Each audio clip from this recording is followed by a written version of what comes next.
નમસ્કાર, આપ જોઈ રહ્યા છો સ્પાર્ક ટુડે ન્યૂઝ. શહેરના આજવા અને બાપોદ ખાતે આનંદમ ફાઉન્ડેશન કાર્યરત છે. આ આનંદમ ફાઉન્ડેશન ટ્રસ્ટ દર્શનાબેન મિસ્ત્રી દ્વારા ચલાવવામાં આવે છે. હરણી વારસિયા રિંગ રોડ પર રહેતા દર્શનાબેન દ્વારા મહિલાના સર્વાંગી વિકાસની કામગીરી કરવામાં આવી રહી છે. છેલ્લા 15 વર્ષથી સેવાકીય પ્રવૃત્તિને 1 વર્ષ અગાઉ ચેરિટેબલ ટ્રસ્ટ તરીકે નોંધણી કરી કાર્યરત કરવામાં આવ્યું છે.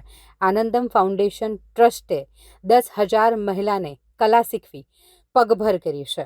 સીવણ, ભરતકામ, જમવાનું બનાવવું, મહેંદી સહિતની અનેક પ્રકારની કામગીરી તેઓ શીખવી રહ્યા છે. અન્ય કોઈ સંસ્થા દ્વારા જો મદદ માંગવામાં આવે તો ત્યાં જઈને પણ દર્શનાબેન અને તેમની ટીમ દ્વારા મદદ કરવામાં આવે છે. આ સાથે સનાતન ધર્મનો પ્રચાર પણ શ્રમ વિસ્તારમાં અને બાળકોમાં કરવામાં આવી રહ્યો છે.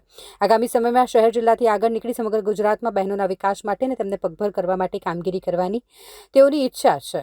આ સાથે યોગા અને ફિટનેસ માટે પણ વધુ પ્રચાર પ્રસાર કરવા માટેનું તેમનું આયોજન છે. આનંદમ ફાઉન્ડેશન ટ્રસ્ટ કે જે મહિલાને અલગ અલગ કલા શીખવી અને તેમને પગભર કરવાનું કામ કરી રહ્યા છે.